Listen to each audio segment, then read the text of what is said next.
Hello ကျွန်တော်ဒီနေ့အာ sharing လုပ်ပေးချင်တာကတော့CNCF ရဲ့အာ tools တစ်ခုဖြစ်တဲ့Kibana ကိုခေါ်တဲ့ policy engine တစ်ခုပေါ့နော်သူကအဓိကဘာလုပ်ပေးလဲဆို Kubernetes ပေါ်မှာ Kubernetes resource တွေကိုpolicy ရေးပေးတဲ့ policy manage လုပ်ပေးတဲ့ engine တစ်ခုပေါ့နော်သဘောတရားကဘာနဲ့သွားတူလဲဆိုတော့ Kubernetes မှာအခု 1.26 1.27 နောက်ပိုင်းမှာပါလာတဲ့ validating admission policy နဲ့ mutating admission policy နဲ့သဘောတရားချင်းသွားတူတယ်ပေါ့နော်သူကအဓိကအလုပ်ပေးတာဒီ Kubernetes ကို authenticate လုပ်တဲ့request တွေကိုpolicy ရေးတာမဟုတ်ဘဲနဲ့ Kubernetes ကနေပြီးတော့မှ API server အနေနဲ့ authenticate လုပ်ပြီးပြီးသား authorize လုပ်ပြီးပြီးသား request တွေကိုcluster ပေါ်မှာ apply မလုပ်ခင် request တွေကို intercept လုပ်ပြီးတော့ assign mutation လုပ်တယ် validation လုပ်ပြီးတော့မှ file နဲ့ manifest file နဲ့ request ကိုမှ Kubernetes ပေါ်မှာ apply လုပ်ပြီးတော့ ADCP ထဲမှာတွားပြီးတော့တင်ထားတယ်အပိုင်းအဓိကထားပြီးတော့လုပ်ပေးတာပေါ့နော်policy ကကျွန်တော်တို့ဘာလို့လိုအပ်တာလဲဆိုရင်ကျွန်တော်အခုနောက်ပိုင်းDevOps ဖြစ်culture ရသွားကြတဲ့အတွက်ကြောင့်မို့ developer တွေရော operation ဘိုင်းက platform engineer ပဲဖြစ်ဖြစ် system engineer ပဲဖြစ်ဖြစ်SRE ပဲဖြစ်ဖြစ်ဒီ operation ဘိုင်းကလူတွေဒီလည်း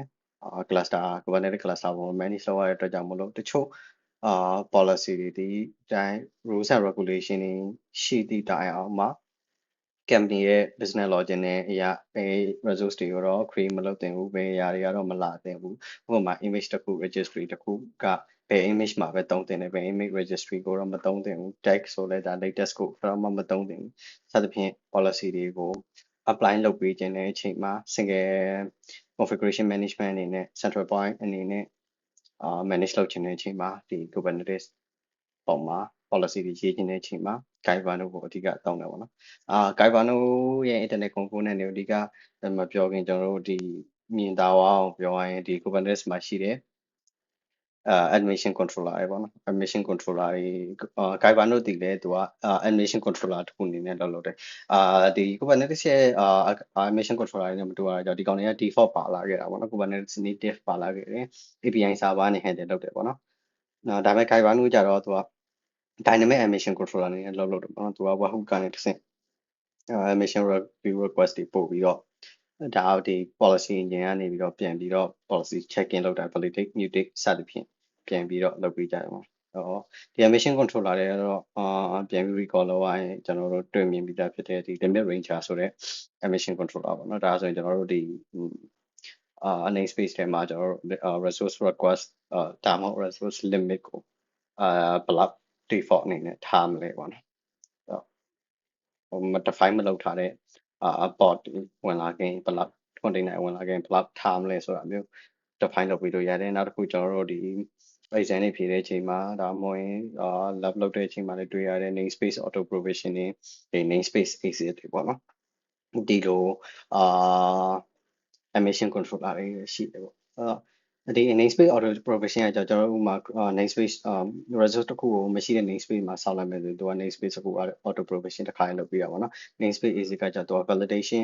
လုပ်တာဖြစ်တဲ့အတွက်ကြောင့်မလို့တကယ်လို့ရောက်လာတဲ့ request ကမှာပါတဲ့ namespace က cluster မှာမရှိလို့သူက reject လုပ်ပြီးတာပေါ့နော်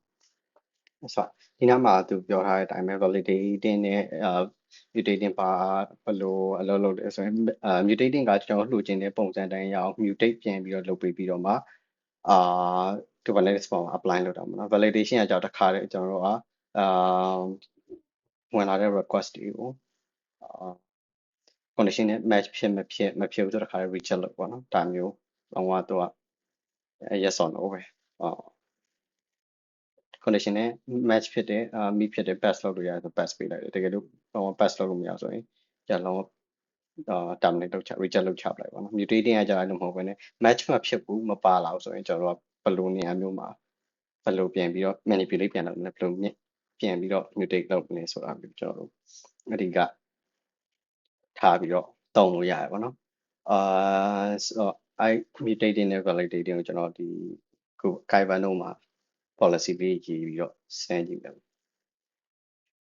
ပထမဆုံး Gaibano ရဲ့ documentation မှာဘာပြောထားလဲဆိုတော့ introduction ကိုတော့ကြည့်လိုက်ရင် Gaibano ဘယ်လိုလုပ်လဲပေါ့နော်ကျွန်တော် discuss လုပ်ခဲ့တော့ Gaibano ဒီသူက authentication authorization လုပ်ပေးတဲ့ကောင်မျိုးမဟုတ်ဘူးပေါ့နော်ဒီကောင်တွေကသက်ဆိုင်ရာ service ကောင်းတွေကလည်းလာခြင်းလာမယ်ဒါမှမဟုတ် quick config နဲ့ကျွန်တော်တုံးပြီးတော့ user နဲ့အနေနဲ့လည်းလာရင်လာမယ်ပေါ့နော်ဘယ်လိုပုံစံနဲ့ပဲလာဒီ emission controller တွေဒီလုပ်တဲ့အပိုင်းဒီသူက authorization ပြီးတော့မှလုပ်တာပေါ့နော် authorize ဖြစ်ပြီးတကယ် request က legit ဖြစ်တယ်ဆိုတော့အနေအထားမျိုးမှာသူတို့ရဲ့ controller တွေတွားပြီး hit တယ်ပေါ့နော် hit တဲ့အချိန်ကျရင်သူတို့ကcontroller တွေကိုreview request တွေပို့တယ်ဥပမာကျွန်တော်တို့ကmutating ရေးထားလား validation ရေးထားလားပေါ့နော်ပထမဆုံးတစ်ချက်အနေနဲ့ mutating က validating ရဲ့အရင်ဆုံးလုပ်တယ်ပေါ့နော်ဒါမှလည်းကျွန်တော်တို့ကလိုချင်တဲ့mutate ကိုလိုချင်တဲ့ resource ကိုကျွန်တော်တို့ပုံပါတာပြန်ပြီးတော့ mutate လုပ်ပြီးတော့ကျွန်တော် label တက်ချင်တာပဲဖြစ်ဖြစ်တခုခုsubcon profile ချင်တာဖြစ်တခြားတော့ကျွန်တော်ပြန်ပြင်ချင်တဲ့အရာလေးတွေအရင်ဆုံးပြင်ပြီးတော့မှ validate ကအဲ့ဒါတွေပါမှာပါပြန်စစ်ချတယ်ပေါ့တကယ်လို့များ validating ရရှေ့ရောက်နေခဲ့မယ်ဆိုရင်ကျွန်တော်တို့အဲ့ဒါတွေဘာမှပြင်လို့မရတော့ဘူးကျွန်တော်တခါတည်း resource မှာကျွန်တော် software ပေါ် copy လိုက်ကျွန်တော်လိုချင်တဲ့ label တွေတခြားရတယ်မ copy လို့ဆိုတော့တခါတည်း terminate လုပ်ချပလိုက်ပေါ့အဲ့ကြောင့်ကျွန်တော်တို့ mutating ကိုက policy ကအရင်ဆုံးmutating controller တွေကအရင်ဆုံးလုပ်တာပေါ့နော်လုပ်တဲ့အချိန်မှာလည်းကျွန်တော်တို့က mutating လုပ်တဲ့အချိန်မှာကျွန်တော်တို့ကဆိုကြပါတော့ port တစ်ခုဝင်လာတယ် labels မှာပါလာတော့အဲ့ဒါကျွန်တော်တို့ဒီ port ဝင်လာရင်သူနဲ့သက်ဆိုင်တဲ့ label လေးတစ်ခုကပ်ပါဆိုတဲ့ rules လေးတစ်ခုရေးထားတယ် mutate rule လေးတစ်ခုရေးထားခဲ့တယ်ဆိုရင်သူက scheme ဝင်လာတဲ့ scheme ပေါ့နော် API request မှာပါတယ် Kubernetes မှာဆောက်ရမယ် scheme ပါပေါ့နော် payload ပေါ့အဲ့ payload ကိုကျွန်တော်တို့ကပြန်ပြီးတော့ manipulate လုပ်ရတာ manipulate လုပ်ရတဲ့အတွက်ကြောင့်မို့manipulate လုပ်လိုက်လို့ထွက်လာတဲ့ schema က valid ဖြစ်မဖြစ် Kubernetes ကပြန်ပြီးတော့ validation ပြန်လုပ်တာပေါ့နော်တကယ်တော့မဖြစ်ဘူးဆိုရင်အနောက်မှာ fail ဖြစ်သွားတာပေါ့ဒါပေမဲ့pass ဖြစ်တယ်ဆိုရင်တော့သူက validating မှာတစ်ချက်စစ်တယ် validating ကလည်းသူပြထားတဲ့ policy အတိုင်းပြီးဖြစ်လားမဖြစ်လားသူအရင်ဆုံးကြည့်ပြီးတော့မှကျွန်တော်တို့ဒီ Kubernetes ပေါ်လည်း blind လုပ်တဲ့ ATCD ပေါ်မှာလည်းကျွန်တော်တို့တွားပြီးတော့ store လုပ်တယ်ပေါ့နော်ဒါကတော့ Kubernetes Gaibano ရဲ့overview architecture လေးပေါ့နော်architecture ဆိုပြီးတဲ့နောက်ကျရင်ကျွန်တော်တို့ဘယ်သွားကြည့်ကြမလဲဆိုတော့ installation ပိုင်းပေါ့နော် installation မှာဆိုရင်installation method ပေါ့ဘာတွေနဲ့ install လုပ်လို့ရမလဲဆိုတော့ဒီနေ့ကျွန်တော် lab sum မှာဖြစ်တဲ့ကြောင့်မို့ကျွန်တော် ham နဲ့ပဲကျွန်တော်တောင်းလိုက်မှာပေါ့နော်ham နဲ့မတောင်းခြင်းဘူးတခြားဘာရှိသေးလဲဆိုတော့port security policy YAML file နဲ့ install လုပ်ရပါဘူးmanifest ကိုဒါပေမဲ့ကျွန်တော်ham နဲ့ပဲတောင်းလိုက်မှာပေါ့နော်ဒီ ham မှာဆိုရင်လည်းသူကstandalone mode နဲ့ HTML mode တော့ရှိရပါတော့ဒါပေမဲ့သူ့ရဲ့ controller တွေကdynamic controller တွေကဘယ်လိုအနေနဲ့ပဲလို့ဆိုတော့ deployment အနေနဲ့ပဲလုပ်တဲ့အတွက်ကြောင့်မလို့HTML mode ထားတာအရင်လို့ပေါ့နော် replica ကောင်းလေးကိုပဲတိုးလိုက်ကျွန်တော် state widget တွေမဟုတ်တော့အရင်ကျွန်တော် manage လုပ်စရာတော့မလိုကျွန်တော် permission controller ကိုreplica ကောင်းတိုးပေးလိုက်ပေါ့နော်သူရဲ့သက်ဆိုင်တဲ့ background controller cleaner controller robot controller ဒါတွေကျွန်တော်တို့ဒီ replica ကောင်းတွေတိုးပေးလိုက်အောင်လည်းသူက HTML အဲ့နေပဲဖြစ်ပြီးသားသူပြောတယ်ပေါ့နော် okay ကျွန်တော် install လုပ်ပြီးဒီ controller တစ်ခုချင်းစီကျွန်တော် overview တွေ discuss လုပ်ကြည့်မယ်ပေါ့နော်ဒီမှာတော့အနေနဲ့ကျွန်တော်မှာ cluster တစ်လုံးရှိတယ် already exist ဆိုတော့ update လုပ်မယ်လုပ်ဖို့ကကျွန်တော်က okay namespace စစ်ကြည့်မယ် namespace မှာGaibanoမရှိဘူးတော့ create namespace နဲ့တခါရသွင်းမယ်သွင်းပြီးတဲ့ချိန်ကျတော့တစ်ချက်ကြည့်တာပေါ့get postman ခိုင်းရင်တော့ namespace စစ်ကြည့်မယ် namespace ဆောက်ရတယ်Gaibano ထဲမှာ okay တော့ emission controller ပဲကျွန်တော်ဒီနေ့အတွက်တော့ဒါ lab လေးကြိုပြင်ထားရပါတော့ lab လေးထဲမှာပါရရှိလဲဆိုတော့ပထမဆုံးကျွန်တော် discuss လုပ်ပေးခြင်းတော့ policy template ပေါ့ policy template ကတော့ကျွန်တော် Gaibano မှာ policy policy တစ်ခု define လုပ်မယ်ဆိုရင်သူရဲ့ template သူရဲ့ schema ဘယ်လိုရေးရတယ်ဘယ်လိုဆောက်ရလဲပေါ့နော်ဒါကလည်းကျွန်တော်တို့က Kaizen တို့ကdynamic animation controller အနေနဲ့အခု API server အပြင်ဘက်ကနေပြီးတော့ control လုပ်တာဖြစ်တဲ့ကြောင့်မလို့ API server နဲ့ဒီတက်သိဖို့ဆိုကျွန်တော်တို့ကသူ့မှာတစ်ခါလေး custom resource definition တစ်ခါလေးသူ install လုပ်ပေးပြီးသားပေါ့နော်အဲ့ custom resource definition တွေကိုမှကြည့်ပြီးတော့ကျွန်တော်တို့ဒီcustom resource တွေပြန်ဆောက်ပေးလို့ရပါပေါ့နော်ဒီမှာဆိုရင်cluster cleanup policy တွေ policy report တွေဒါဒီ Kaizen တို့ရဲ့ Kaizen တို့တော့ဒါသူ့ရဲ့ဒီ custom resource definition တွေပေါ့နော်ကျွန်တော်ကြည့်မယ်ဆိုရင်အများကြီးပဲပေါ့နော်ဒါတွေကိုလိုက်ဖတ်ကြည့်ပြီးတော့လဲသူdefinition နဲ့မှာရေးထားသူကျွန်တော်တို့ကျွန်တော် custom ID definition reference လုပ်ပြီးကျွန်တော် custom resource ပြန်ဆောက်တဲ့အချိန်ကျလည်းပြန်သုံးလို့ရတယ်လို့ကျွန်တော် documentation မှာလည်းဒီ policy တွေဘယ်လိုရှင်းရမလဲဆိုတာလည်းပါတယ်ပေါ့နော်အဲ့တော့ကျွန်တော် guide ပါလို့ကြည့်မယ် okay ပေါ်တယ်အကုန်လုံး app ပြီပေါ့နော်ဆိုဒီ controller တွေအကြောင်းတစ်ခု overall အကြမ်းမြင်ပြောပြရင်ဒီ emission controller ဆိုတော့ကျွန်တော် emission review request တွေလုပ်မယ်လိုအပ်တဲ့ mitigate တွေ validate တွေလုပ်မယ်အဲ့ကမှတစ်ဆင့်ကျွန်တော် API နဲ့ connect လုပ်ပြီးတော့ဆက်သွယ်တဲ့အပိုင်းပေါ့နော်ဒီ background controller ကျတော့ဘာလဲဆိုတော့ခုနကျွန်တော်ပြန် recall လုပ်ရရင်ဒီ Kubernetes မှာdefault ပါလာပြီးသားsorry Kaizen မသွင်းခင်တည်းကရှိနေတဲ့ resource တွေပေါ့နော် pod တွေဒါမှမဟုတ် deployment တခြားသော Kubernetes resource အကုန်လုံးပေါ့နော်ကျွန်တော် Kaizen ကိုနောက်မှသွင်းလိုက်တယ်သွင်းပြီးတော့မရှိပြီးသား resource တွေကိုပြင်နေတယ်ဆိုရင်ဒီ background controller နဲ့ background true အနေနဲ့ sync star line ရှိပြီးသား resource တွေပေါ်မှာသူကကျွန်တော်တို့တောင်းလိုက်တဲ့ condition နဲ့မူတည်ပြီးတော့အဲ့ resource တွေပေါ်မှာပြန်ပြီးတော့ apply ပြန်လုပ်လို့ရတယ် claim policy ကကျွန်တော်က generate ထုတ်ထားတဲ့ rules တွေရှိရပေါ့နော်ဥပမာကျွန်တော် deployment တစ်ခုဝင်လာရင်သက်ဆိုင်ရာ deployment တစ်ခုကိုဆိုကြပါစို့ကျွန်တော် Nginx deployment တစ်ခုစောက်တယ်စောက်လိုက်လို့ deployment တစ်ခုဝင်လာရင်သူနဲ့သက်ဆိုင်တဲ့ service resource ကိုကျွန်တော်ပြန်ပြီးတော့ generate rule နဲ့ပြန်စောက်ပြီးတော့ကျွန်တော်ဒီမှာ deployment မှာနာမည်ကိုဥပမာဆိုကြပါစို့ test Nginx ဆိုပြီးပဲကျွန်တော် trigger လုပ်ထားခဲ့တယ်အဲ့မှာအဲ့ဒီ test Nginx ဆိုရဲtest Nginx ဆိုရဲဒီ deployment ဝင်လာတဲ့အချိန်ကျရင်သူနဲ့သက်ဆိုင်တဲ့ service account Nginx service ဆိုပြီးတော့ပြန်ပြီး cluster IP service ပဲဖြစ်ဖြစ် generate service ပဲဖြစ်ဖြစ်ပေါ့နော်ကျွန်တော်ပြန်ပြီးတော့ define လုပ်ထားပြီးတော့ generate rule နဲ့ပြန်ပြီးတော့ policy ရေးထားမယ်ဆိုရင်test deploy Nginx deployment ဝင်လာတဲ့အချိန်ကျမှသူနဲ့သက်ဆိုင်တဲ့ service ကိုတစ်ခါတွဲပြီးတော့စောက်ပြီးတော့ပေါ့နော်ဒါပေမဲ့ဒီ service deployment မရှိတော့တဲ့အချိန်ဒီpolicy မရှိတော့တဲ့အချိန်ဒီ client controller နဲ့ client controller နေပြီးတော့မှကျွန်တော်ဒီစောက်သူ generate လုပ်ထားတဲ့ဟာတွေသူက auto ပြန်ပြီးတော့ clean up ပြန်လုပ်ပေးတာပေါ့နော် robot controller ကကြတော့ကျွန်တော်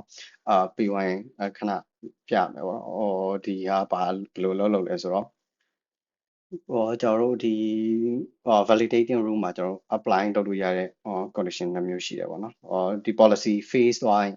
ကျွန်တော်တို့set ထားတဲ့ condition phase သွားရင်တကယ်လို့ pass မဖြစ်ဘူးဆိုရင်ဘာလုပ်မှာ pass မဖြစ်ရင်ဒီဝင်လာတဲ့ request ကိုကျွန်တော် reject လုပ်ချလိုက်မှာလားဒါမှမဟုတ်ရင်ကျွန်တော် pass stop ပေးလိုက်မယ်ဒါပေမဲ့ report တစ်ခုအနေနဲ့ပြန်ပြီးတော့တင်ထားမှာလားတင်ထားတဲ့အချိန်ကျရင်ကျွန်တော် audit အနေနဲ့ပဲတင်ထား audit report အနေနဲ့တင်ထားလိုက်တင်ထားလို့ရရင်ဒီ report controller နေပြီးတော့မှသူနဲ့သက်ဆိုင်တဲ့ report တွေတစ်ခုစောက်ပေးရပါတော့စောက်ပေးပြီးတော့အဲ့ထဲမှာကျွန်တော်ပြင်ကြည့်လိုက်ရင်ဒီခုနကျွန်တော်တို့ policy ကို violate ဖြုတ်သွားတဲ့ resource ကိုပြန်ပြီးတော့တွေ့ရဘာကြောင့်ဖြုတ်သွားလဲ value နဲ့ညီလို့ဘယ်လိုဖြုတ်သွားလဲဆိုတော့ report တွေကျွန်တော်အကြမ်းကြီးတွေ့ရပါတော့ဆိုတော့ okay ကျွန်တော်တို့ဒီဟာလေးကိုစာကြည့်ကြမှာပေါ့နော် policy template မှာဆိုရင်ကျွန်တော်တို့ဘာရှိမလဲဆိုတော့cluster policy နဲ့ policy ဆိုပြီးတော့ရှိတယ်ပေါ့နော် okay cluster policy နဲ့ policy ကတော့အဓိကအကြမ်းမြင်ကျွန်တော်ပြောရရင်rows နဲ့ row by နဲ့ရှိသလို cluster row နဲ့ရှိသလို sorry row နဲ့ cluster row နဲ့Kubernetes မှာရှိသလိုပဲ policy နဲ့ cluster policy ဘယ်လိုအလုပ်လုပ်လဲဆိုတော့ policy က namespace တစ်ခုထဲမှာပဲအလုပ်လုပ်ပြီးတော့ cluster policy တည်သူက cluster wide အလုပ်လုပ်တယ်ပေါ့နော်ကျွန်တော်တို့ဒီဟာလေးတစ်ချက် policy လေးကြည့်အောင်နော်ကဲဖတ်ကြည့်လိုက်မယ်ဆိုရင်ကျွန်တော်တို့ဒီမှာဘယ်လိုလုပ်လို့ရလဲဆိုတော့ဒီမှာကျွန်တော် namespace တစ်ခုစာအုပ်ပဲ apply လုပ်မယ် EO data policy လေးရေးထားတယ် အဲ့ policy ရဲ့နာမည်ကအဲ့ဒါမပြော API version ကတော့ Kibano V1 ပေါ့နော်ခိုင်ရတော့ custom resource name ဖြစ်တဲ့ policy ဆိုရင်သူရဲ့ CRD က reference လုပ်ပြီးတော့ကျွန်တော်ပြင်ပြီးတော့သူက define လုပ်ထားတယ်အတိုင်း schema ပြန်ရေးရဒီ schema ကဘာပါလဲဆိုတော့ metadata ပါမယ် metadata ကတော့သူ policy name ရေးပေးရမယ်ပေါ့နော် name of the policy သူက specification မှာကျတော့ဘာတွေပါမလဲဆိုတော့ဒီ policy fail ဖြစ်သွားရင်ဒီကောင်ကို pass လုပ်ပေးလိုက်မှာလားဒါမှမဟုတ် terminate ချက်ချင်းလုပ်ချလိုက်မှာပေါ့pass လုပ်ပေးလိုက်ကျွန်တော်တို့ခုနကကျွန်တော်ပြောခဲ့တဲ့ report controller report လေးတစ်ခုစောက်ပေးပြီးတော့အဲ့သူနဲ့သက်ဆိုင်တဲ့ဘာကြောင့် file လေးဖြစ်သွားဘာကြောင့်ဒီ policy က pass မဖြစ်ဘူးဘာကြောင့် fail သွားလဲဆိုတော့သက်ဆိုင်တဲ့ report လေးတစ်ခုသူစောက်ပေးတယ်ပေါ့နော်ဒီ report controller okay ကျွန်တော်အဲ့မှာဆိုဒီမှာဆိုရင်ကျွန်တော်တို့ rules ရေးလို့ရအကြမ်းမြင် rules ကတော့ multiple ရေးလို့ရပါမယ် best practice အနေနဲ့ကတော့တစ်ခု rules တစ်ခုပဲရေးဖို့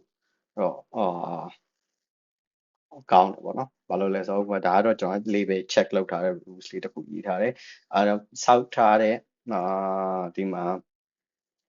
အားလဲကျွန်တော် port တစ်ခုတည်းကိုပဲ trigger လုပ်ထားပါတော့အဲ့လိုမှမဟုတ်ကျွန်တော်တို့က label လဲစစ်ချင်တယ် annotation လဲစစ်ချင်တယ်တခြားသောဟာတွေလဲစစ်ချင်တယ်ဆိုတော့ကျွန်တော်ခွဲပြီးတော့ policy တွေခွဲရေးရတော့ပိုကောင်းတယ်ပေါ့နော်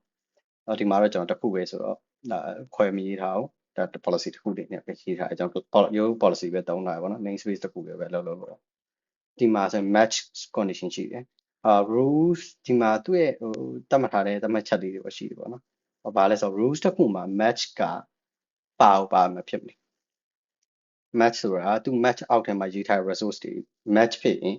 match ဖြစ်တဲ့ကောင်ကိုသူက target လုပ် filter လုပ်တကယ်လို့ match မဟုတ်ဘူးဆိုတော့ exclude ဆိုရင်ကြတော့သူက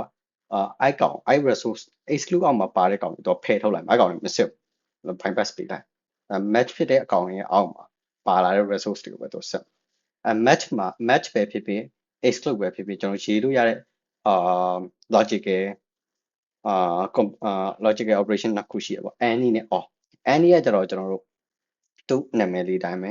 ဒီထဲမှာပါလာတဲ့ list တစ်ခုချင်းစီတိုင်းရေးထားဒီကောင်ဆို list တစ်ခုပေါ့နော်အဲ့တော့ index 0မှာရှိတဲ့ array list တစ်ခုပဲနောက်တစ်ခုကျွန်တော်ကနောက်ထပ် resource တစ်ခု define လုပ်ချင်တယ်ဒီကောင်မှာဆက်ရေးသွားလို့ရ list အနေနဲ့အဲ့ဆို any ကဘယ်လိုလုပ်မလဲဆိုတော့ဒီပထမ list တစ်ခု filter လုပ်ရင်လို့ဒီ list က match မဖြစ်ဘူးနောက်ထပ် list တစ်ခုလုပ်နောက်ထပ် list တစ်ခုလုပ် all condition နဲ့စစ်တာပါall နဲ့စစ်တဲ့အချိန်ကျရင်ဘယ်လိုဟာမျိုးကိုကျွန်တော်တို့လိုအပ်လာလဲဆိုတော့ဥပမာကျွန်တော်ကစောက်သမျှပေါ်တာကျွန်တော်မကြည့်ချင်ဘူး user တယောက်တည်းရစောက်တဲ့ port တစ်ခုကိုပဲကြည့်ချင်တာအဲ့လိုအချိန်ပြောကြရင် user လည်းပါရမယ် port လည်းပါအဲ့နှစ်ခုလုံး condition တူတဲ့ဟာမျိုးကျွန်တော်ကလိုချင်တယ်ဆိုရင် all နဲ့ကြည့်ပြရအဲ့ any နဲ့တော့တုံးများ any နဲ့တုံးကြရောအဲ့ user စောက်တဲ့ port မဟုတ်တော့ဘဲနဲ့ကြိုက်တဲ့ deployment ဖြစ် service ပဲဖြစ်စစ်ပြီးတော့အဲ့ user ပါခြင်းနဲ့ပါမပါခြင်းနဲ့နောက်ထပ် port တစ်ခုတစ်ပြ all condition နဲ့ဖြုတ်သွားတဲ့ကြောင့်မလို့သူကတစ်ခုမဟုတ်တစ်ခုဖြုတ်သွားလိမ့်ဒါမှမဟုတ် all နဲ့ရေးထားတဲ့အချိန်ကျရင်ရေးသမျှ list ထဲမှာပါတဲ့ဟာတွေ condition အားလုံး match ဖြစ်ရ meet ဖြစ်ရလုံးဝတစ်ခုချင်းစီကမှလွဲမနေတစ်ခုခုလွဲသွားပြီဆိုရင်အကောင်တော့လုံးဝ trigger လုပ်တော့မှာမဟုတ် tag လုပ်တော့မှာပေါ့နော် okay ကျွန်တော်ဒီမှာဘာသုံးထားလဲဆိုတော့ validate rules ကတော့ validate rules ပေါ့နော် validate rule မှာဆိုရင်ကျွန်တော်ဘာကိုဆက်ထားလဲဆိုတော့ဒီ message ကတော့ဒါကလည်းကျွန်တော်ပြောခဲ့သလိုပဲဒီမှာ enforce နဲ့လုပ်ထားတဲ့အတွက်ကြောင့်မို့ဒီ condition က match မဖြစ်ဘူးဆိုရင် match မဖြစ်ဘူး pass ပေးလို့မရအောင်ဆိုရင် sorry လာတဲ့ request ကိုပဲသူကချက်ချင်း terminate လုပ်ချလိုက်မှာပေါ့နော်တကယ်လို့ဒီမှာကျွန်တော်တို့ audit ဆိုပြီးတော့ define လုပ်ထားမယ်ဆိုရင်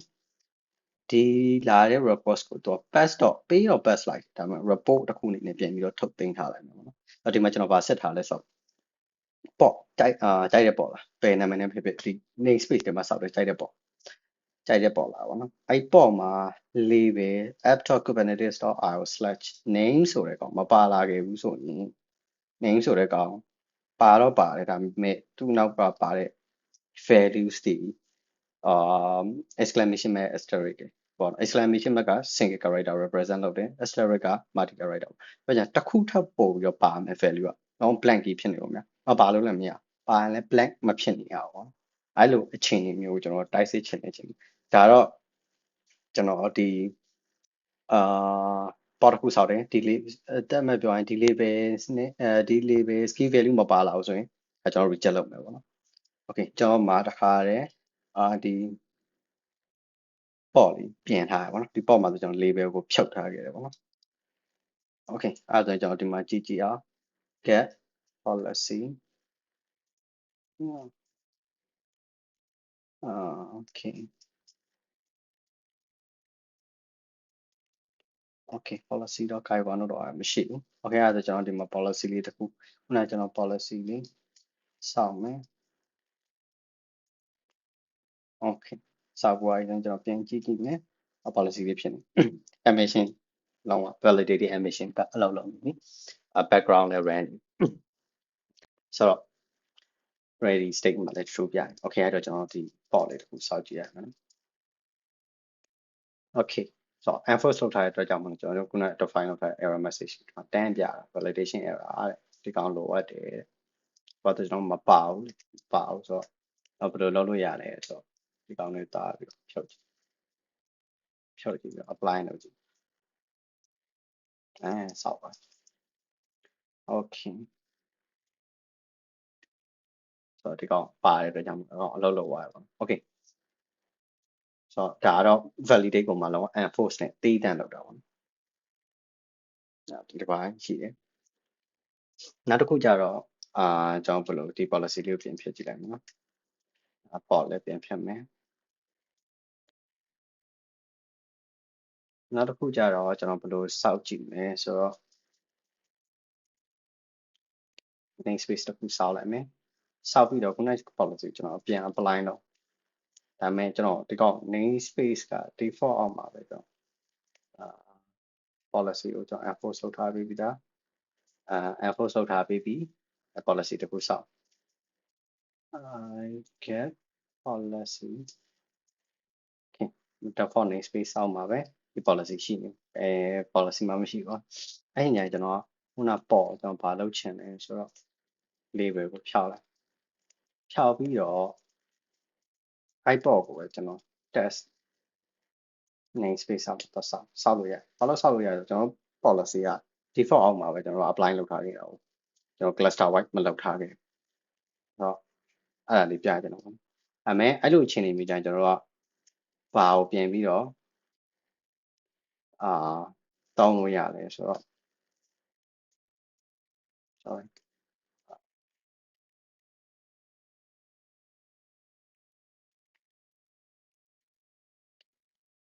okay ဘာမှ policy ပြတ်သွားပြီတေချာအောင်ကြည့်မရှိတာကျွန်တော်တို့ဘာလုပ်လို့ရလဲဆိုကျွန်တော် cluster policy နဲ့ apply လုပ်လို့ရ cluster policy မှာကျွန်တော် enforce ဒီမှာကျွန်တော် enforce okay enforce လုပ်ကြည့်မယ် enforce မဆန်း cluster policy မဆန်းခင်ကျွန်တော်ဘာနဲ့ဆန်းကြည့်ကြမလဲဆိုတော့ဒီကောင် audit နဲ့ပဲဆန်းကြည့် enforce နဲ့မဆန်းကြည့် audit နဲ့ဆန်းကြည့်ဘယ်လိုလုပ်လုပ်လဲပေါ့နော်port ကတော့ label မပါဘူးအဲ့ကြရင် policy တွေလည်းလောက audit ပဲ enforce မလုပ်ထားအဲ့ချိန်ကျရင်ကျွန်တော်ဒီမှာ policy စောင့်မယ် get policy စောင့်သွားပြီ namespace က okay အဲ့ဒါကိုဘာစောင့်မလဲဆိုတော့ data wow ကို default namespace တခါလေးကပ်ပြလိုက်အောင် current contrast ကတော့ default namespace မှာပါဒါပေမဲ့ okay create လုပ်ပါဒါ create လုပ်ပြီးတော့ကျွန်တော်ပေါ့ကြည့်တာပေါ့ကတကယ်ပဲမပါနေတာလားပေါ့နော် labels ကပါနေပြီးတော့ပဲ pass ပဲတကယ်တော့ဘာ label မှမပါဘဲ pass ပေးလိုက်တာပေါ့နော်အဲ့ရင်ကျွန်တော်ကခဏနေတော့ဘာလေးလုပ်ပေးလဲဆိုတော့ policy report လေးထုတ်ပြီးအခုတော့မရှိသေးဘူးပေါ့ခဏနေကြရင် policy report လေးထုတ်ပြီး report လေးထုတ်ပြီးတဲ့အချိန်ကျွန်တော်ပြန်ပြီးတော့ verify လုပ်လို့ရတယ်ဒီကောင်ကျွန်တော် policy ရတကယ်ပဲအလုံးမလုံးနေခဲ့တာလားဒါမှမဟုတ်အလုံးလုပ်ပြီးတော့ audit ကြောင့်မို့လို့ကျွန်တော်တို့ pass ပေးလိုက်ပြီးတော့မှ audit report အနေနဲ့တင်ထားတာဆိုတော့ပြန်ကြည့်လို့ရပါတော့ okay ဒီမှာဆိုကျွန်တော်ရောက်လာ training test engine လေးကျွန်တော်ပေါ်တိုင်းဒါပေမဲ့ name ဆိုတာ any name ကြိုက်တယ်ဖြစ်နေကျွန်တော်အဲ့တော့ဒီကောင်တေချာဝါ confirm လုပ်ကြည့်မယ်ပေါ့ confirm လုပ်ကြည့်မယ်ဆိုတော့ describe policy report ချက်ကြည့်မယ်ပေါ့နော်ချက်ကြည့်မယ်ဆိုတော့ result ကတွေ့ရ result က fail လုံးဝ fail နေအလုပ် fail လဲဆိုတော့ကျွန်တော်က validate မှာကျွန်တော် audit ပဲရေးထားခဲ့ပေမဲ့ဒီ validation က pass မဖြစ်နိုင်ဘူးပေါ့နော် fail ပြသွားဆိုတော့ fail ရတဲ့အကြောင်းရင်းကလည်းသူကဒီမှာကျွန်တော် message မှာထုတ်ထားခဲ့တဲ့အတိုင်းပဲ ဆိုတော့ဘယ်မှာ fail လဲဆိုတော့ port test engineering ဆိုတဲ့ port default namespace တွေမှာရှိတဲ့ကောင် UID ကတလားဒါမှကျွန်တော်တို့မသိကြဘူးပေါ့နော်ဒီကောင်ဒီ UID ကတကယ်မှန်လားမမှန်လားမသိကြတော့ကျွန်တော်ကအဲ့ port ရဲ့ UID ကိုသေချာကြည့်ကြည့်မယ်ပေါ့နော် YAML format နဲ့ထုတ်ကြည့်မယ် okay လုံးဝဒီကောင်ဒီ port တကယ်ဒီ policy ကို violation လုပ်လိုက်ခဲ့တာပေါ့နော်အဲ့ကြောင့်မို့ဒီကောင်ကလုံးဝ fail ပြပါfail မပြfail ပြပါမို့ result မှာဒါပေမဲ့ကျွန်တော် audit ပဲရေးထားတဲ့အတွက်ကြောင့်မို့ဒီကောင်လေးက pass တော့ဖြစ်ဟုတ်ပြီဒါကတော့ကျွန်တော် audit နဲ့ enforce နဲ့ကိုရှင်းပြတာပေါ့အဲ့တော့ကျွန်တော်ဒီကောင်ကိုပြန်ပြီးတော့ဖြတ်ကြည့်လိုက်မယ်ခုတော့ဖြတ်မယ်ပေါ့ပြီးတော့ကျွန်တော် cluster policy စောက်ကြည့် cluster policy ကကျွန်တော် enforce နဲ့ပဲစောက်လိုက်မယ်နော် okay ကြည့်မယ်ကျွန်တော် cluster policy okay ဒါသိကြတယ်ဘာ namespace နဲ့ပဲထုတ်ကြည့်လို့မရဘာလို့တော့ cluster policy ဖြစ်တဲ့အတွက်ကြောင့်မလို့ပေါ့နော်အဲ့ချိန်မှာကျွန်တော်ကဘာလုပ်ကြည့်လဲဆိုတော့ဒီကောင်ကိုခုနပေါ့ပေါ့နော်ပေါ့ကိုကျွန်တော်ဘာလီဘန်မှမပါ apply လုပ်ကြည့်အရင်ဆုံး default namespace ထဲမှာတော့ကြည့်ပါလို့ရှိရင်လုံးဝမရလုံးဝ audit sorry လုံးဝ enforcement မရအဲ့တော့ကျွန်တော် test မှာလည်းတော့ဆင်မရဘာလို့တော့ cluster wide policy ဖြစ်ထားတဲ့အတွက်ကြောင့်မလို့ပေါ့နော်ဒါကကျွန်တော်စံပြကြည့်ကျင်တဲ့ဟာတွေ okay ကျွန်တော်ဒါဆိုရင်အကြမ်းမြင်ဘာလို့မှရှိတဲ့policy type နှစ်မျိုးသေးပါမယ်တစ်ခုက cluster policy တစ်ခုကနောက်ထပ်တစ်ခုကကျွန်တော် namespace ပေါ်မှာ apply လုပ်တဲ့ policy ပေါ့နော် okay ဆိုတော့ဒါဆိုရင်ကျွန်တော်တို့နောက်ထပ်ဘာတွေဆက်သွားကြမလဲမသွားခင်ဒီကောင်လေးကျွန်တော်အရင်ဆုံးဖြတ်ထားလိုက်မယ်နော်okay sorry cluster policy ဖြတ်မယ်ပေါ်တော့ဆောင်းမတော့ okay နောက်ထပ်တစ်ခုကျွန်တော်သွားချင်တာကြောက် rules တွေပေါ့နော် rules တွေမှာကျွန်တော်ပြင်ထားတဲ့လောက်ဒီမှာတစ်ချက်ကြည့်ကြည့်အောင် rules ကကျွန်တော် exclude လုပ်ထားတယ်ဆိုတဲ့အပိုင်းပေါ့နော်တော့ port စောက်ကြည့်ကြဟုတ်မယ်အဲ့ port ကကျွန်တော်ဒီမှာရေးထားတဲ့အတိုင်းဆိုရင် require လိမ့်မယ်ခုနကျွန်တော်စောက်ထားခဲ့တဲ့အတိုင်းပဲပေါ့နော်ဒါပေမဲ့ကျွန်တော်ဘာလုပ်ချင်လဲဆိုတော့ဒီကျွန်တော်ကလက်ရှိလောလောဆယ်ကျွန်တော် user တစ်ချက်ကြည့်နေမှာပေါ့နော်တော့ cluster admin ပဲပေါ့နော် roles ကတော့ authenticated ဖြစ်ပြီလားဆိုတော့ဒီကောင်ဒီ user permission နဲ့စောက်တဲ့ဟာတွေအားလုံး exclude လုပ်ချင်တယ်ပထမတော့ကျွန်တော်ဘာမှမရေးထားဘူးပေါ့နော်ဒီတိုင်းပဲ cluster policy စောက်ဘာမှမရေးထားဘူးကျွန်တော် comment ပိတ်ထားတဲ့ဒီ exclude ဆိုတော့ exclude ကို comment ပိတ်ထားတဲ့အတွက်ကြောင့်ဒီကောင်မပါဘူးဆိုပြီးတော့သဘောထားလိုက်လို့ရတယ်ဆိုတော့ဒီမှာကျွန်တော် trigger လုပ်ထားတာခုနအတိုင်းပဲပေါ့မှာ labels ကဒီကောင်မပါလာဘူးဆိုရင်အောင်ပေးပြီးတော့မဖြတ်ဘူးပေါ့နော် okay အဲ့ဒါကျွန်တော်ဒီကောင် apply လုပ်လိုက်တယ် apply လုပ်ကြည့်ရင် okay အဲ့ကျွန်တော်ကြည့်မယ်ဆိုရင်ဒါတော့ background ကျွန်တော်ပိတ်ထားရပါတော့ဆိုတော့ဒီမှာကျွန်တော် okay ဒီမှာလည်းဘာ label မှမပါဘူးပေါ့နော်ကျွန်တော်ဒီတိုင်း name တည်တတ်မယ် define လုပ်ထားဟိုကျွန်တော်ဒီကောင် apply လုပ်ကြည့်မရ okay အဲ့ဒါဆိုရင်ကျွန်တော်က install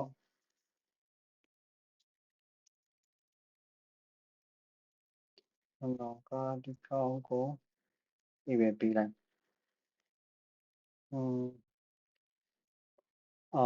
sorry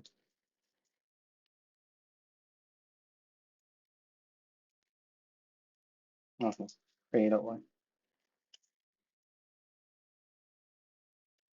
show လေးပဲနေကျွန်တော်ဒီကောင်ဒါဘာလို့လဲဆိုတော့ policy က pass ပေးနိုင်တယ်ပေါ့နော် validation ကကျွန်တော်ဒီကောင် trigger လုပ်ထားတာဆိုတော့ okay အဲ့တော့ဒီ res ခုနကစောက်ထားတဲ့ကောင်လေးကိုကျွန်တော်ဖြတ်လိုက်မယ်ပေါ့နော်ဖြတ်ပြီးတော့ကျွန်တော်ဘာလို့ကြည့်ချင်လဲဆိုတော့ကျွန်တော် user နဲ့စောက်တဲ့ကျွန်တော် user နဲ့စောက်တဲ့ port မှန်သမျှကိုကျွန်တော်လုံးဝ pass ပေးမယ်ပေါ့နော်ဒါ cluster admin မလို့ cluster admin permission ရှိတဲ့လူကတော့တိုက်တာလို့ဆိုရဲ port တရားမျိုးပေါ့နော်အဲ့အချိန်မှာကျွန်တော်က cluster policy ခုန cluster policy ကိုဖြတ်မယ်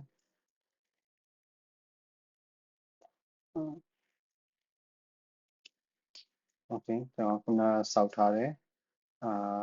ကျွန်တော်ဟာ exclude ကျွန်တော်ရဲ့ admin account ကျွန်တော်ရဲ့ user ကို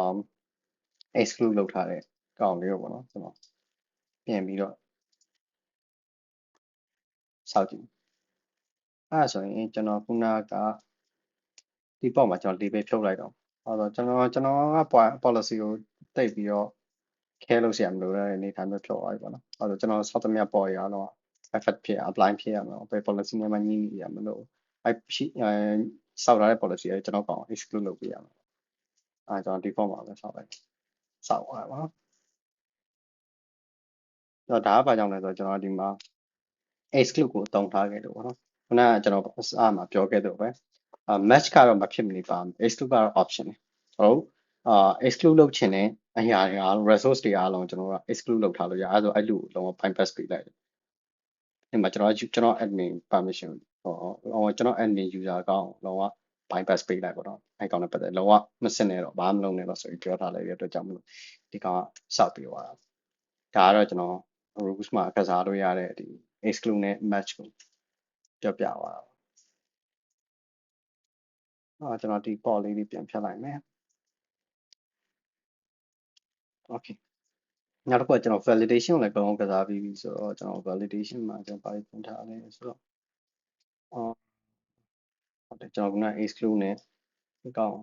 ကစားပြထားတယ်အဲ့ဒါလေးကျွန်တော် validation ကရှင်းပြပြီးဆိုတော့ကျွန်တော် mutate ဆက်သွားလိုက်မှာပေါ့နော် mutate မှာဆိုရင်ကျွန်တော်ဘာတွေရှိမလဲဆိုတော့ okay mutate နဲ့ validate ကကွဲသွားတဲ့အချက်လေးတစ်ချက်ပေါ့နော် mutate ကကျတော့သူကရှိတဲ့ resource တွေကို patch လုပ်အောင်မဟုတ် patch method နဲ့ API hit လုပ်ပြီးတော့မှရှိတဲ့ resource တွေကို patch ပဲလုပ်ပေးရမှာပေါ့နော်ဆိုတော့အဲ့လိုအနေထားမျိုးကျရင်ကျွန်တော်တို့က mutate တောင်းပေးရတယ်ပေါ့နော်ဒါကတော့ဒီနေရာမှာကျွန်တော်API ခေါ်တဲ့ request method တွေတော့ကျွန်တော်အဓိကတော့မပြောပါဘူးဒါပေမဲ့pot နဲ့ patch နဲ့ကတော့ကွာတယ်ပေါ့နော်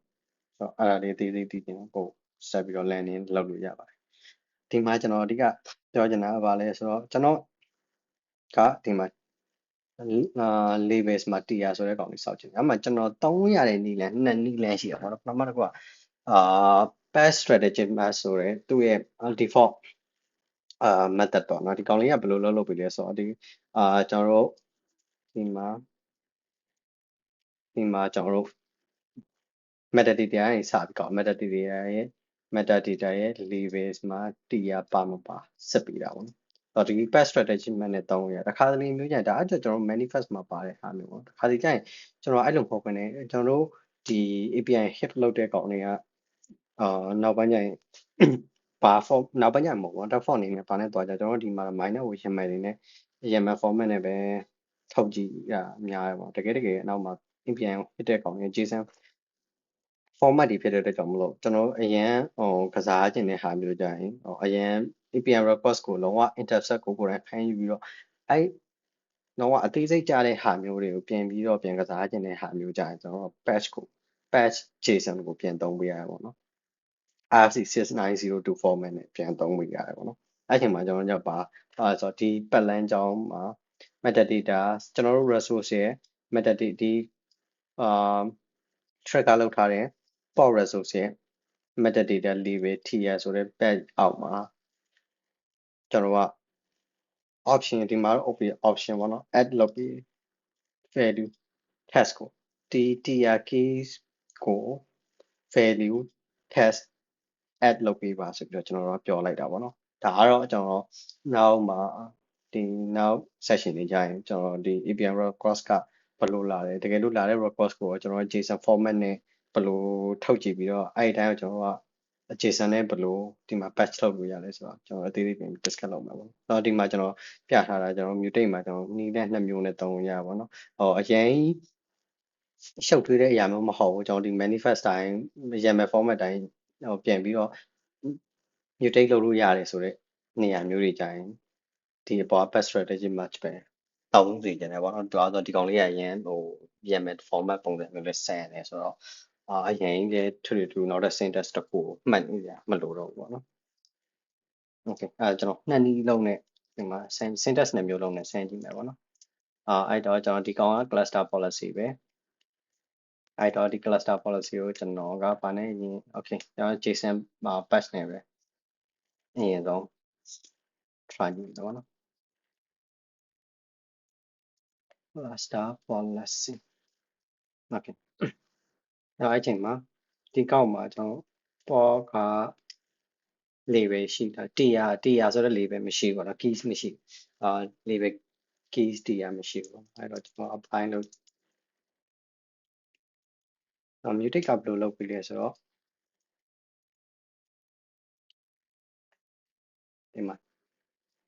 tr tag ဆိုပြီးတော့ကျွန်တော်ဒီ policy မှာရေးခိုင်းထားတဲ့အတိုင်းဒီကောင်လေးကိုပါ add ပြရပါတော့ okay ဆိုတော့ဒါကကျွန်တော် JSON RC 6902နဲ့ send ကြည့်တာပေါ့နော် format အဲ့လိုမှမဟုတ်ဘဲねကျွန်တော်ဘာနဲ့ send လို့ရသေးလဲဆိုတော့ sorry ဘာနဲ့ send လို့ရသေးလဲဆိုတော့ဒီကောင်ကို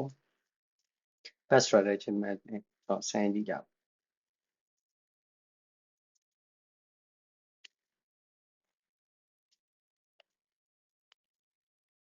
okay okay ကျွန်တော်ဒါ send ကြည့်ကြမယ်ဒီကောင်လည်းရှင်းပါတယ်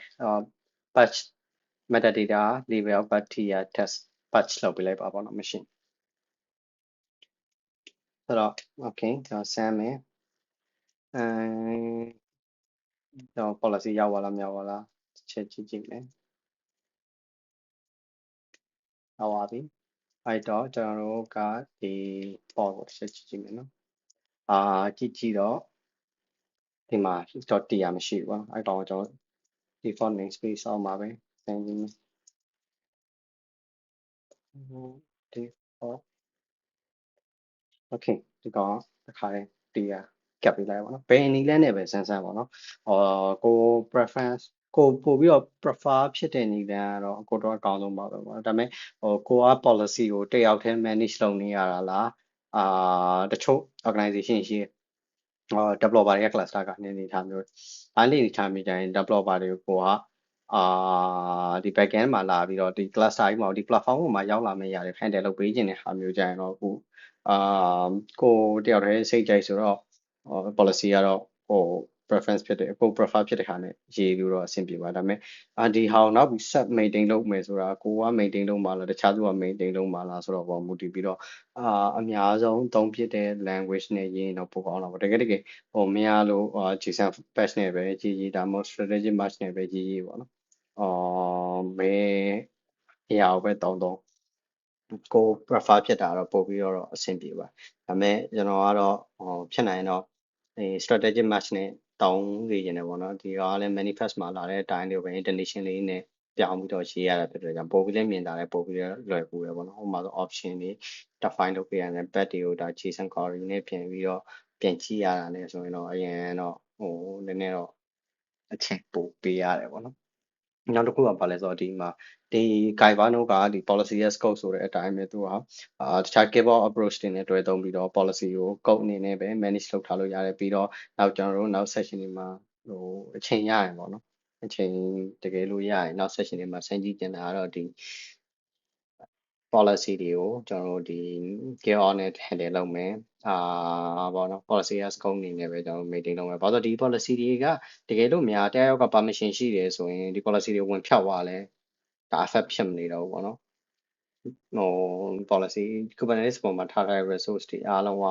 ဒီထဲမှာပဲရှိမနေသင့်ဘူးပေါ့တခြားနေရာမှာ pipeline လိုနေရာမျိုး trigger လုပ်ရင်တော့ဒါမှမဟုတ် KBox လိုနေရာမျိုးကနေပဲလောကကင်းနေပဲ handle လုပ်ထားပေါ့နော်အချိန်နဲ့ reconciliation လုပ်နေတာလုံး auto reconciliation ဖြစ်နေတာကတော့ပိုကောင်းတယ်ပေါ့ changes တစ်ခုဖြစ်သွားရင်ဒီတနေရာကနေ trace လိုက်လို့ရတဲ့ဟာမျိုးကတော့ပို့ပြီးတော့အဆင်ပြေတယ်ပေါ့နော်ဘာလို့လဲဆိုတော့တကယ်လို့ trace လိုက်လို့မရခဲ့ဘူးဆိုရင်ဘယ်သူပြင်သွားလဲမသိဘူးဆိုရင်ကြတော့ဘယ်ရာပြဿနာတောက်သွားလဲဆိုတာဘယ်သူကဘာကိုပြင်သွားလို့ဘယ်ရာပြဿနာတောက်သွားလဲဆိုတာမသိရဘူးဥပမာကျွန်တော်deployment တစ်ခုကိုကျွန်တော် generate ရေးထားကြတယ်သူနဲ့သက်ဆိုင်တဲ့ deployment ဝင်လာတယ် server developer တွေက pipeline ကနေ CI/CD ကနေကျွန်တော်ရောက်လာတယ် deployment တစ်ခုဝင်လာတယ်အဲ့ဒါသက်ဆိုင်တဲ့ service ကိုကျွန်တော်တစ်ခါတည်း create လုပ်သက်ဆိုင်ဒါမှမဟုတ်တခြား resource တွေတစ်ခါတည်း create လုပ်ပြီးတော့ထည့်ထားပါဒါလို့အဲ့ထည့်ထားတဲ့ policy တွေဒါတယောက်က manually delete လုပ်လို့ရနေကြမယ်ဘာ version control system မှာမရှိဘူး source code management မှာမရှိဘူးဆိုရင်တနည်းအားdelete လုပ်ခဲ့ခံရတယ်ဆိုအဲ့ဒါမရှိဘူးကျွန်တော်ကတော့ထင်လိုက်မှာ resource ကစောက်ပြီးွားတယ်ဆိုပြီးတော့ပဲဒါပေမဲ့တကယ် cluster ထဲမရောက်နေဘူးဆိုတော့အဲ့ဒီအချိန်မှာမလိုလားတဲ့ပြဿနာတွေထပ်တက်လာနေတယ်ပေါ့နော်အဓိကကတော့ကိုနဲ့သက်ဆိုင်တဲ့ use case ကိုစမ်းသုံးတာတော့ပို့ပြီးတော့ကောင်းတယ်ပေါ့ဒါကျွန်တော်စတော့ plan လုပ်ခဲ့တော့ဒီတိုင်း policy ရေးခြင်း policy တွေနဲ့ဒါ apply policy enforce လုပ်ခြင်းနဲ့အတိုင်းပဲရေးချင်တာပေါ့နော်ဘာလို့ဆိုတော့တချို့ container တွေ generate ထုတ်တယ်တချို့နေရာမျိုးတွေမှာဒါ image scanning မရှိဘူးဆိုရင်ဒီ registry cloud registry ရဲ့ default scanner လည်းရှိမယ်မရှိရင်လည်းမရှိဘူးပေါ့နော်အဲ့ချိန်မှာတချို့ vulnerability ဖြစ်တဲ့အောင်မျိုးကြီးကြရင်ကျွန်တော်ကနောက်တခြားပြန်လို့ရတဲ့subcon တွေပါခြား capability တွေနဲ့ထောက်တဲ့ဟာမျိုးတွေအောက်တင်လို့အောက်ကတဲ့ခြေနေမျိုးကြရင်ဒါ security perspective ရတယ်ကောင်းတယ်ပေါ့နော်အဲ့လိုအနေနဲ့စပြီး planning လုပ်ခဲ့ပေမဲ့တကယ်တောင်းရတဲ့နေရာကျတော့ကျွန်တော်ဒီ deployment တွေကိုဝင်လာတဲ့အချိန်မှာသူနဲ့သက်ဆိုင်တဲ့ generate တွေထုတ်ပေးရတဲ့နေရာမျိုးပေါ့နော်ပို့ပြီးတော့လွယ်သွားအောင်ပေါ့ဘာလို့လဲမဟုတ်ဆိုရင် developer အနေနဲ့လည်း developer တွေပဲရေး DevOps တွေပဲရေးပေါ့နော်ဒီ template တွေ ham template ပဲဖြစ်ဖြစ် customize တွေပဲဖြစ်ရေးတဲ့အချိန်မှာအရင်တချို့အရာတွေကမလိုအပ်ဘဲနဲ့ repeated ဖြစ်နေတဲ့ဟာမျိုးရှိတယ်ပေါ့နော်ဒါမှမဟုတ်အခုမှစပြီးတော့ဒီ agile နဲ့တွားရဲဆိုရင်ဒါ sprint တွေခဏထွက်နေတဲ့အချိန်ကျရင်သူတို့ရေးတဲ့ဟာတွေသူတို့လည်းမချိန်နိုင်ဘူးချိန်လည်းမှတ်မိဘူးပေါ့နော်အဲ့တော့ single point of control အနေနဲ့ဒီကောင်သုံးလိုက်ခြင်းဖြင့်ကျွန်တော်တို့ကဒါသမျှ resource တွေနာမည်လေးခုနလိုမျိုး define လုပ်ထားတာနဲ့သူနဲ့သက်ဆိုင်တဲ့ဒီ resource လေးတွေကိုတစ်ခါတည်းစောက်ပေးပြီးတော့ဆိုတော့ပို့ပြီးတော့တက်တာပါအဲ့လိုကြောင်းမလို့လေဒီ policy ကိုတော့အများကြီးတော့generate အတွက်ကြောင့်မပိုးစေချင်ဘူးသူရဲ့ဒီကရွေချက်ကို validate လုပ်မယ် impute လုပ်ချင်တယ်ပေါ့နော်ဒါမျိုးတွေအဓိကသွားတဲ့အတွက်ကြောင့်မလို့ဖြစ်နိုင်ရင်တော့ဒီ pipeline တွေကနေ handle လုပ်တာခုနလိုမျိုး resource တွေ handle လုပ်တာတော့ပို့ပြီးတော့ကောင်းတယ်ပေါ့နော်အဲ့ကမှpipeline တွေ handle လုပ်လို့မရတချို့လိုအပ်တဲ့ rules တွေ policy တွေကြိုင်းpipeline တွေမှာတစ်ခုချင်းစီလိုက်ပြင်ရမယ်အရာမျိုးတွေဟိုမှာ deployment တစ်ခုချင်းစီဒါမှမဟုတ် resource တစ်ခုချင်းစီလိုက်ပြင်ရမယ်ဟာမျိုးကြိုင်းတော့ဒီကောင်တော့ single point အနေနဲ့တစ်ခါနဲ့ manage လုပ်ပြီးလို့ရတာပေါ့ okay ကျွန်တော်ဒီနေ့နေ့တိတ်လေးဆန်းပြီးသွားပြီ validate လေးဆန်းပြီးသွားပြီဆိုတော့ကျွန်တော် generate လေးတစ်ချက်လောက်ဆန်းကြည့်ရမှာပါအဲ့မတိုင်ခင်ကျွန်တော်ဒီအောင်လေးရင်ဖြတ်ကြည့်လိုက်မယ်နော် okay generate မှာဆိုရင်ကျွန်တော်ကအဓိက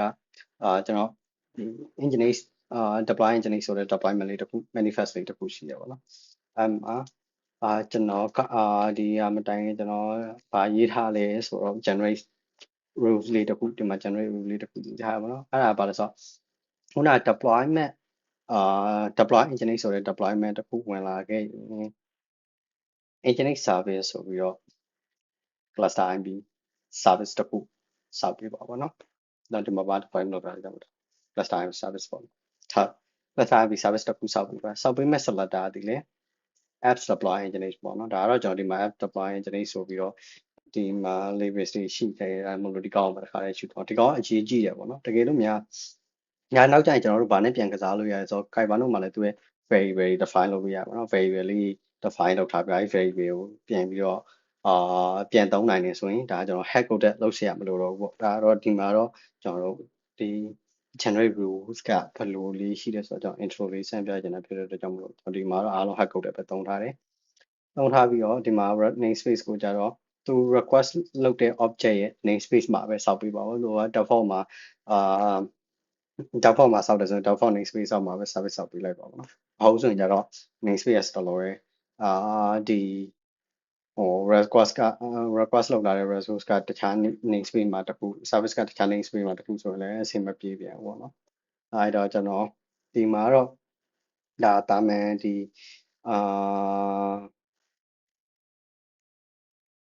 ဒီ service စောက်တဲ့ manifest လေးပဲကျွန်တော်ရေးထားတာပေါ့နော်ဒီမှာပုံမှာ trigger လောက်ထားတာကြတော့ကျွန်တော်ဒီ deployment deploy engineer ဆိုတဲ့ကောင်လေးဝင်လာခဲ့မယ်ဆိုရင်သူနဲ့ဆိုင်တဲ့ cluster IB service လေးစောက်ပြီးပါပေါ့နော်။ဒါကြဒီလိုပဲရေးထားတယ်ပေါ့နော် okay ကျွန်တော်တို့ဒါဆိုရင်ဒီ policy လေးကို apply လုပ်ကြည့်အောင်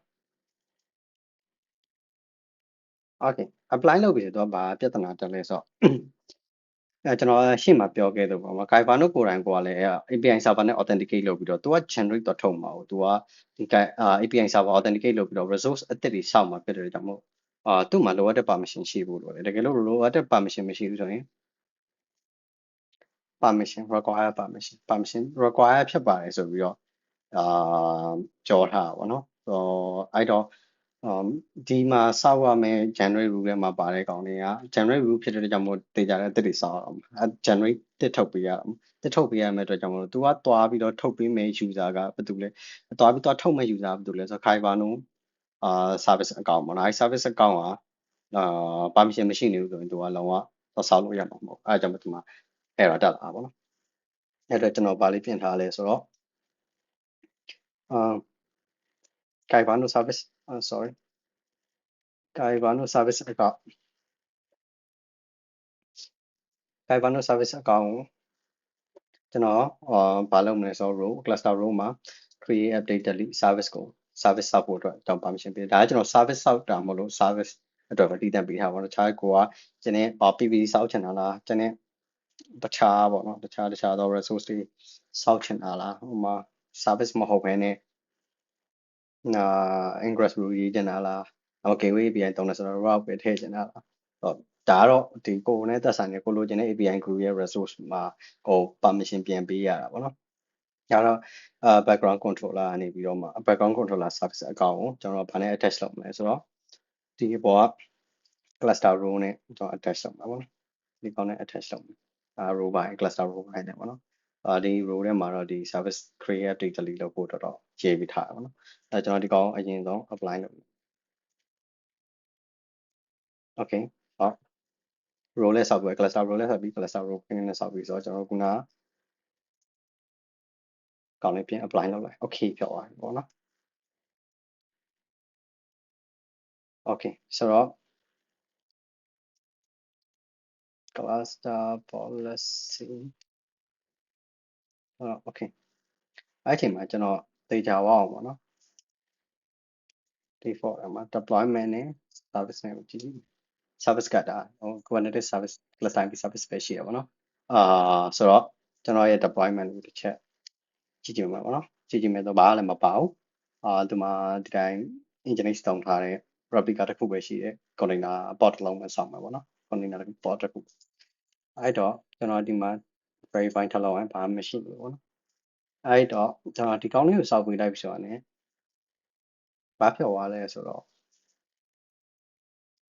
service ပါတော့တစ်ခါတည်းတွဲစောက်ပေးပြီကျွန်တော် confirm လုပ်လို့ရ verify လုပ်လိုက်ဒီကောင်တကယ် backend ဟိုပေါ့သွားပြီးတော့တုံးနေသေးရလားမတုံးနေဘူးလားဆိုတာပေါ့ endpoint တေးကြလားမတေးကြလားပြန်စစ်ကြည့်မယ် okay ဒီကောင်ပေါ့နော်ဆိုတော့မင်းဟိုဒီတိုင်းဒါ endpoint test လုပ်တာပဲထပ်ပြီးတော့ confirm လုပ်ကြည့်ခြင်းလေးရတယ်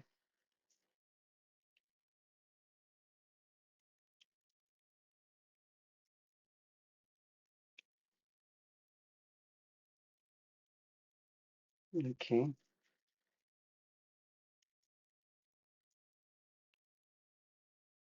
okay Nginx service ကိုခေါ်တဲ့အချိန်မှာ200 okay ကျွန်တော်ဒါလေးကတော့ဒါ deployment တစ်ခုဝင်လာတဲ့အချိန်ကျရင်သူနဲ့သက်ဆိုင်တဲ့ service တွေကို generate ကိုတုံးပြီးတော့စောက်ပြီးတော့ပေါ့နော်ဒီနေ့ကျွန်တော် discuss လုပ်ပြီးတော့ sharing လုပ်ပြီးကျွန်တော်တော့ဒီ Kibano ရဲ့ဒါ basic rules တွေဖြစ်တဲ့ validate mutate generate rules တွေအပြင် policy type တွေပြီးတော့ Kibano မှာပါတဲ့ component လေးနဲ့ installation ဘယ်လိုရှိတယ် Kibano ကဒီ Kubernetes ကိုဘယ်လို manage လုပ်ပြီးလို့ရလို့ Kubernetes နဲ့ဘယ်လို communicate လုပ်ပြီးတော့policy တွေကို enforce လုပ်ပေးတယ် manage လုပ်ပေးတယ်ဆိုတာမျိုးအကြံဉာဏ် discuss လုပ်ပေးခဲ့တာပေါ့နော်နောက်နေ့အချိန်ရတဲ့အချိန်တွေမှာဆိုရင်လည်းကျွန်တော်ထပ်ပြီးတော့ lab တွေတော့ဆင်းပြကြည့်ခြင်းပါသေးတယ်ကျေးဇူးတင်ပါတယ်